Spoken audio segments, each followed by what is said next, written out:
All right, man, I got some cleaning that I gotta do because this place is not looking too good. I'm not gonna turn the camera around because, don't be lazy, people. Clean your place.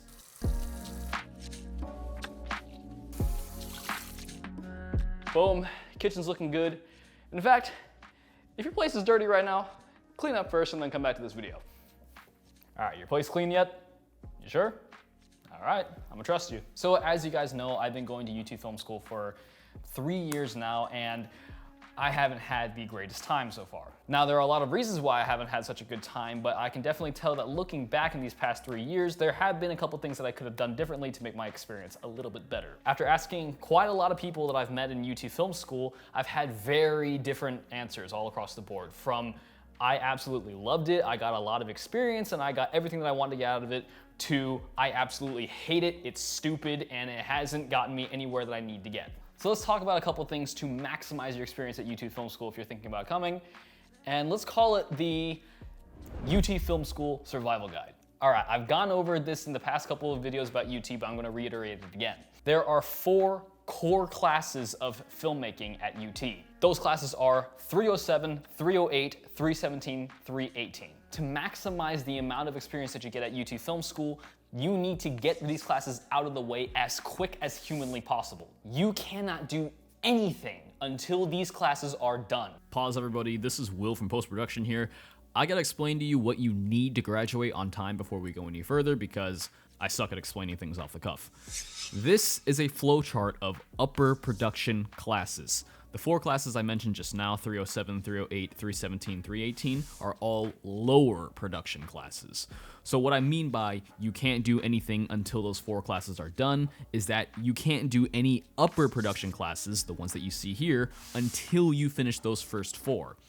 And in order to graduate, you must have 60 plus hours of upper production classes. Now, you can see here that you have tracks. For example, if you want to get into screenwriting thesis, you need to do introduction to screenwriting first, then advanced screenwriting, and then you can take the screenwriting thesis. Though I said in the last video that strings cannot be pulled, I was actually wrong about that. You can actually skip these classes if you can get into contact with the professors and prove to them that you can actually do something good. So big note here, you're not required to finish any of these tracks to graduate, meaning all you need is 60 hours of any of these classes. So that's a blessing and a curse, because you can graduate simply by taking all introductory classes if you wanted, so long as it all equals up to 60 hours. Though that will mean that you probably won't get any practical experience. Also remember, you are at the mercy of the public university registration system, so you may not get a good registration window like me, and every class that you wanted will already be full before you even get to register, and you'll only be left with the uninformative introduction classes. If you're not lucky, you will graduate and never touch a single camera throughout your entire time at UT. This is something that nobody talks about when it comes to the film program, so understand the system, knock out those 4 beginner classes, and try to get as many of these good classes as you can. I unfortunately made the mistake of not pushing to make sure that I got these classes out of the way as quickly as I could, because in my first semester at film school, my sophomore year, I was taking 1 of those 4 classes, 307, and then the next semester of my sophomore year, I took 317 and 308. Then my first semester junior year, I took 318. That then only left me with 3 more semesters to get whatever classes that I want to, which ended up screwing me up in the long run. The normal thing that most people do, I don't know why I was advised to do otherwise, was that your first semester of sophomore year, you take the top 2, 307, 308, and then the next semester of sophomore year, you take 317, 318, and therefore you then have 2 more years to get as many classes of upper production as you want. And honestly, whenever I was taking 318 in my first semester of junior year, I was just taking a ton of other bullshit classes, which just made the entire experience feel very slow. So the minute that you get to UT Film School, knock these guys out. Get them out of the way so you can get to the upper production classes as quickly as possible. Absolutely learn from my mistake here, guys. This is something that will absolutely screw you up in the long run. Because of how this played out, I probably won't be able to graduate on time in May of 2024. Because you need to have a certain number of upper production credits in order to actually graduate. And so because I was so delayed into getting into upper production, I don't think I'm gonna be able to graduate on time. I've been practicing piano quite a bit recently again, just like the old days, so let's see what I got.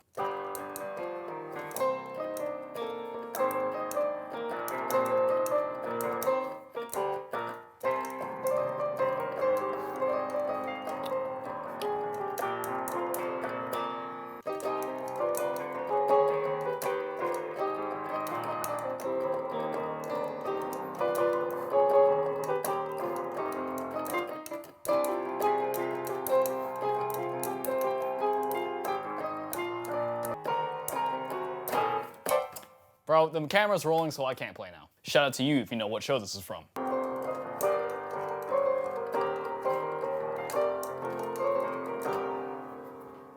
Did you know what song that was?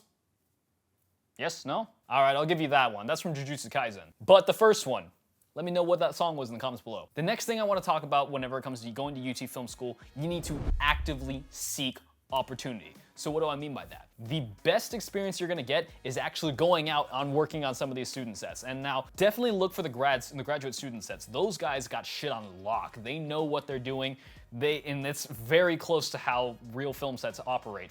I have worked on a lot of union sets as PAs, and so I have looked around and seen how they work things. And so comparing that to the graduate student sets, damn, yeah, it's very, very similar. Obviously a little less professional than union, but of course it's not a union set. You do need to be getting out there, actively working on these sets and getting on-set experience. Finding someone who has a lot of experience in their field and is actually working on these sets, work with them, let them teach you, shadow them, do something, and you will learn a lot more than sitting in a classroom. As I said in the previous YouTube videos, the classroom is not where you learn anything. Honestly, they're gonna hold back a lot of information that they should be teaching you. Now, that's not to say that all classes aren't very good. There have been a couple of classes that I have taken that were absolutely incredible. I can definitely attest to the audio classes. The audio classes tend to be really in-depth. They tend to teach you a lot of things that you should know. I definitely learned a lot coming from one of the audio production classes. So if you do want to get into audio, I would definitely say that UT Film School does have a pretty strong audio department. However, if you get unlucky like I did, you're not gonna get a whole lot of information coming out of the classes. So get out there, seek opportunities and take opportunities and actually work on sets. You're gonna get a lot more information out of that than sitting in a classroom. Also, I'm going to debunk a really huge myth here at UT that they really like to push. Matthew McConaughey is not actually there 24/7 like a normal professor is. He has professor status, yes, but from what I've heard from all the people who have taken the script to screen class, he shows up twice during the semester. Once during the midterm, once during the final, I believe it is. The fact that he shows up is cool, but even then, I'm very sure that he tells everybody, what are you guys still sitting in the classroom? Why aren't you going out and shooting something or creating something? Look, he's Matthew McConaughey. He's got better things to do. Okay, bro, I know I'm in the wrong state for this, but I'm sick of this weather. Honestly, Texas, during the summer months, it gets up to literally 110 degrees every single day. In the weather forecast, it literally says 10 days, it's just 104, 103, 104, 105. It's ridiculous, man. I need to go swimming or something. This is ridiculous. All right, the next point that I want to talk about is niching down. That is one of the things that a lot of people I've seen makes a mistake whenever it comes to filmmaking, because you guys need to remember, filmmaking is an umbrella term. There are tons and tons of different roles and things that you need to learn when it comes to filmmaking, right? But there are a lot of roles that need to be fulfilled, and you need to be able to gain those skills in order to actually apply that to filmmaking. So for me, there are two things that I've pretty much niched down into. Number one is cinematography. That is something I love working with cameras. I love shooting videos, and I love creating awesome videos for you guys. The next thing that I niche down into is stunt performance and fight choreography. Love making awesome fight scenes. You know me, I love the Hong Kong action films. Love all those kung fu movies. So you need to learn exactly what you want to niche down into. You don't want to go too willy-nilly in all these classes that you want to go for, because there's actually not required tracks that you need to take whenever it comes to UT Film School. So it pretty much comes down to you on how you want to navigate your way through the tracks that they have. I also do want to correct myself on something that I said in a previous UT video where I said strings cannot be pulled whenever it comes to classes. That is somewhat true, yes, but I figured out it is possible. If you want to skip a class, say for example, and then skip an intro class and go straight into an advanced class, you need to go to the professor, and then you do need to prove to them that you don't need the intro class. The persimmons be coming in here. Pretty sick. Ah, man, some of them are rotten over here. Dang. Funny thing about me and fruit, I used to be very allergic to a lot of fresh fruits and vegetables. I would get itchy. And so this thing called pollen food syndrome or some shit like that, I don't know.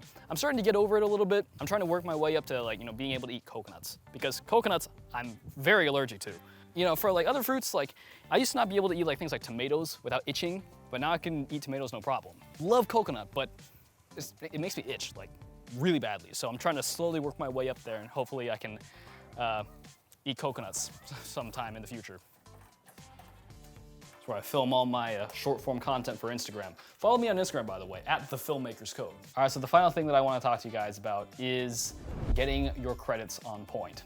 Like I said before at the beginning of this video, you want to make sure you get those 4 core classes out of the way as quickly as you possibly can. Because in order to graduate, you need to I believe it's 60 upper production credits in order to actually graduate. If you don't get your credits on point, you're gonna have a hard time like me. Like I said, with these 4 core classes, if you don't get these out of the way, you can't do any upper production. So for me, I finished those 4 core classes late. At the end of my first semester of my junior year was when I finally got rid of those 4 classes. And now I only have 3 semesters left in order to actually get enough upper production credit hours to graduate. Try to accumulate as many credit hours as you possibly can early so that you can get the classes that you actually want later on. Now, because I played into what my advisor told me and said to only take one of those classes in my first semester, that absolutely screwed me up in the long run. So take control of your own schedule. You know what your schedule is the best, so plan it out. Make sure you can get as many credit hours as you can at the beginning so that you can get classes that you want later on and you're not just taking a whole lot of random boring ones. And a lot of the classes are very boring. Get those 4 classes out of the way as quickly as you possibly can, and then try to get as many upper production credits early so that you can choose better classes, the ones that you want to take later on. And remember, this is also a public university. You are at the mercy of the public university system when it comes to registering for classes. Unless you're one of the lucky ones, you're not going to get every single class that you want to take because registration windows are a thing. I was always in a really late registration window, so any classes about cinematography I could never take, period, because they were always full before I was even able to register for classes. I probably will never be able to get into advanced cinematography during my time here at UT.